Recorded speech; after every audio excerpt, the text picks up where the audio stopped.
Savais-tu que bien laver tes tricots, c'est la manière de les préserver le plus longtemps possible? Si c'est ta première fois sur ma chaîne, moi c'est Rebecca, je suis artisane textile et j'habite à Montréal. Je vous donne plein d'astuces et de contenus en lien avec l'artisanat, que ce soit le tricot, le crochet et autre chose. Alors abonne-toi si ça t'intéresse. Mais là, on n'est pas là pour parler de ça, on est là pour parler de lavage de linge.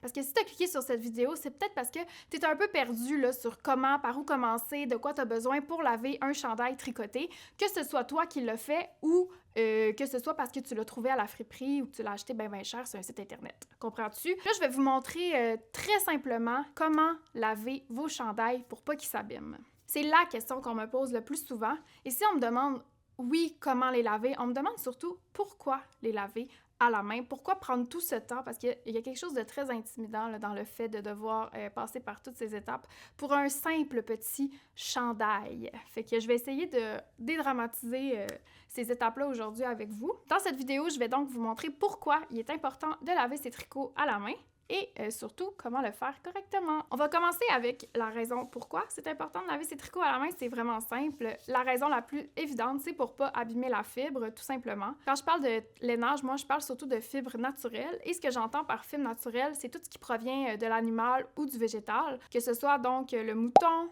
la chèvre, l'alpaga, le coton, le lin, le chanvre, etc., etc. Il y a certaines de ces fibres-là qui vont beaucoup mieux endurer la chaleur que d'autres. Il y en a qu'on peut même mettre à la machine et que ça va pas trop abîmer.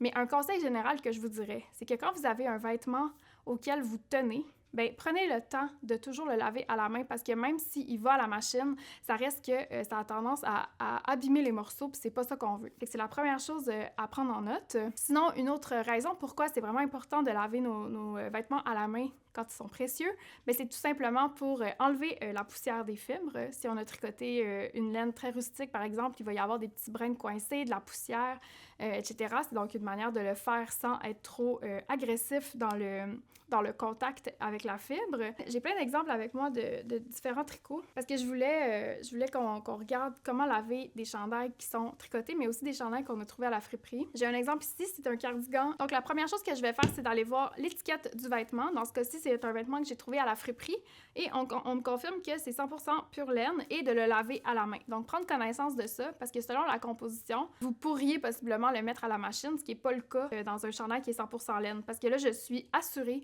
que si je le mets à la machine, il va feutrer. Et quand je parle de feutrer, c'est vous avez peut-être déjà expérimenté ça, là, c'est si on met un chandail à la machine, on le ressort, puis il y a comme rapetissé de 8 tailles. C'est le phénomène du feutrage qui est classique quand la laine subit un choc de température, que ce soit du chaud vers le froid ou du froid vers le chaud. On veut minimiser le plus possible ces changements de température-là. Et il est possible aussi que vous soyez une tricoteuse, parce que moi j'ai plein de tricoteuses sur ma chaîne. Et ça, c'est un chandail que j'ai moi-même tricoté, qui est 100% laine et que j'ai lavé à la main. Quand on termine de tricoter un chandail, on va souvent recommander de le laver et de le laisser sécher à plat.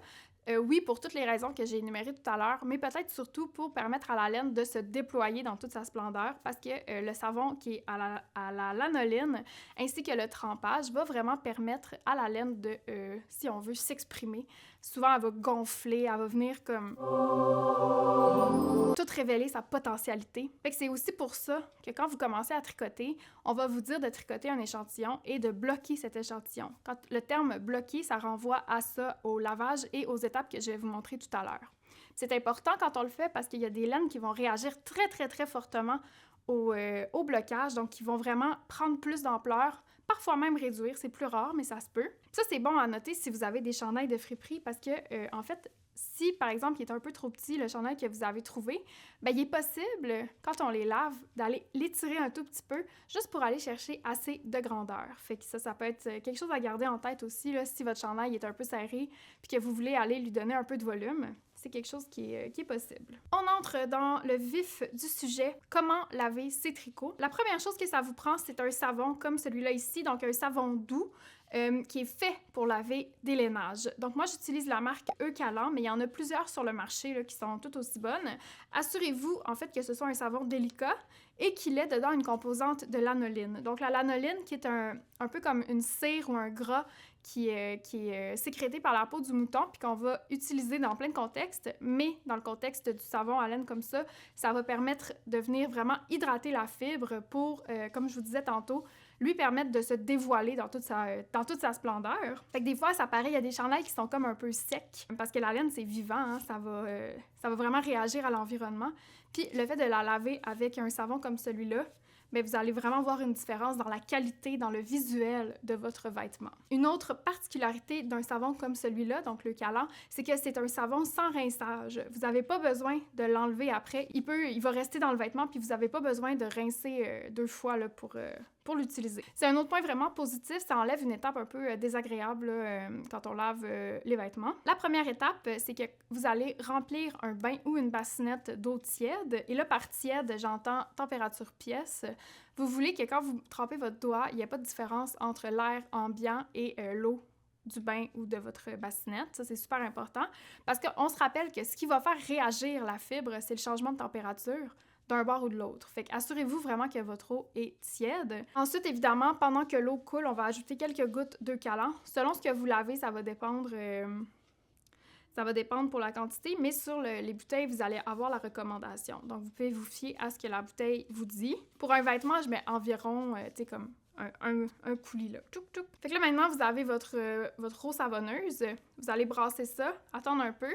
Quand c'est température pièce, doucement, vous allez mettre le morceau tricoté dans l'eau en appuyant bien pour vous assurer que le vêtement va bien rentrer. Parce que la laine, ça a la particularité de repousser l'eau, fait que vous allez le constater. En fait, ça, je pourrais faire une vidéo là-dessus, mais il y a comme un paradoxe dans la fibre qu'est la laine, parce que l'extérieur, donc les écailles autour, repoussent l'eau, donc sont hydrophobes, alors que l'intérieur absorbe l'eau. C'est ça qui fait qu'on va souvent trouver dans les vêtements de sport des fibres comme le mérino, parce que c'est comme parfait pour gérer la sueur, ce genre de particularité-là, de caractéristiques-là. Mais vous allez le sentir en mettant votre vêtement tricoté dans l'eau que ça résiste. Il faut donc bien pousser pour s'assurer que l'intérieur de la fibre vient boire l'eau. Une fois que votre vêtement est immergé, on touche plus, puis on s'assure de ne pas trop brasser non plus dans l'eau, fait que vous faites juste le déposer, vous pesez, et quand c'est bien immergé, vous relâchez. Et là, les avis sont controversés sur le temps d'attente.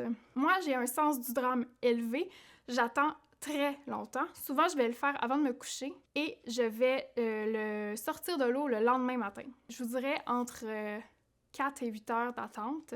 Ça peut aussi être 30 minutes si vous voulez. Je sais qu'il y en a qui laissent ça vraiment pas longtemps. Il est maintenant temps de sécher, OK? Et ça, c'est l'étape, je dirais, la plus touchée, là, la plus risquée.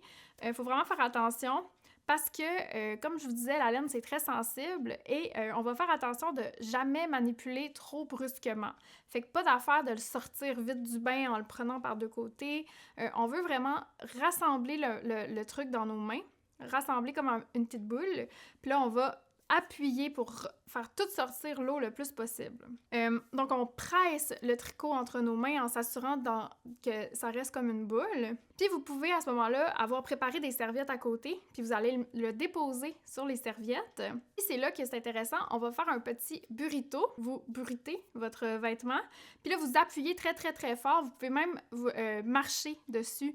Moi, j'aime ça utiliser 2 ou 3 serviettes 2 au début, puis j'en remets une après. Évidemment, toute l'eau sera pas sortie, mais la grande majorité de l'eau devrait être essorée à ce moment-là. Fait que vous pouvez défaire le burrito. Et le vêtement, vous allez le faire sécher, soit sur un tapis de yoga, sur des genres de morceaux de casse-tête pour enfants, là, les genres de trucs en styromousse. Moi, je préfère le laisser sécher sur une serviette qui était sèche au préalable. Puis vous évitez de le mettre trop au soleil et près d'une source de chaleur. Fait que dans un endroit qui est neutre, autant au niveau de la température que de l'éclairage. Et chose très importante, mais de type méga importante, jamais vous faites sécher votre morceau de linge sur un cintre. Vous ne mettez pas sur un cintre parce que le poids de l'eau va juste faire que le vêtement va s'effondrer. Et là, catastrophe, votre vêtement ne sera pas feutré, mais il va être complètement déformé. Fait que ça, c'est vraiment important. Fait que voilà, vous attendez que ça sèche, puis ça prend à peu près 2-3 jours d'habitude. Moi, j'aime ça, venir le rééponger là, quelques fois dans la journée pour vraiment enlever l'eau. Puis ça dépend de la température dehors, là, mais ça va être plus ou moins long selon c'est quoi la fibre aussi. Fait que c'est ça, faut juste attendre à ce moment-là. C'est tout, c'est pas compliqué, hein? Une autre chose que je voulais vous dire qui est à prendre en compte, c'est que nos vêtements en laine ou en fibre naturelle, vous n'avez pas besoin de les laver à chaque fois que vous les portez. La laine a cette capacité merveilleuse d'être auto-nettoyante, qui fait qu'on n'a vraiment pas besoin de la laver souvent. Vous allez voir qu'il suffit souvent de la laisser à l'air, de laisser le vêtement soit sur le balcon sans qu'il soit mouillé, là. Vous laissez votre vêtement sur le balcon ou près d'une source d'air, puis ça va arrêter de sentir. Là. Ça prend jamais vraiment les odeurs pour des raisons que je vous ai nommées précédemment. Fait que ça, c'est vraiment, vraiment à garder en tête. Si ça vous fait peur, toutes ces étapes-là, ben sachez que c'est des étapes que moi, je fais une fois par saison et encore. Puis pour vrai, les vêtements ne sentent pas. T'sais, souvent, c'est une question de redonner une forme, de réhydrater la fibre. Fait que c'est tout ça qui va faire que je vais les laver. Mais c'est jamais parce que ça sent mauvais ou qu'ils ont pris des odeurs nauséabondes. Sinon, je voulais aussi adresser des fois des odeurs un peu plus désagréables, justement, comme par exemple les boulamites ou des odeurs comme ça qui sont plus agressantes. Et bien là, à ce moment-là, je vous conseillerais à l'étape du bain d'ajouter des gouttes de vinaigre parce que le vinaigre, ça vient vraiment neutraliser ces odeurs-là. Sinon, c'est possible que vous ayez besoin de laver 2 ou 3 fois pour que les odeurs disparaissent complètement. Mais ça, c'est vraiment, vraiment dans le cas où votre chandail aurait, par des raisons qui m'échappent, absorbé de très mauvaises odeurs ou que vous l'avez oublié quelque part, puis là, il a pris une odeur d'humidité, etc. Fait que voilà, ça résume comment laver un tricot, mais aussi pourquoi le faire. J'espère que cette vidéo vous a été utile, puis que vous allez avoir moins peur là, d'adopter des vêtements qui sont soit faits à la main ou que vous achetez en grande surface, mais qui ont de la fibre naturelle à l'intérieur. Si vous avez d'autres questions ou que vous avez des astuces de lavage, bien, je vous invite à les mettre en commentaire. Ça va me faire plaisir de me familiariser avec vos méthodes à vous. Je vous encourage à rejoindre la communauté des tricots collants pour toujours plus de contenu en lien avec l'artisanat qui est vraiment ma passion. J'espère que ça vous a plu, puis ben on se voit très bientôt. Bye!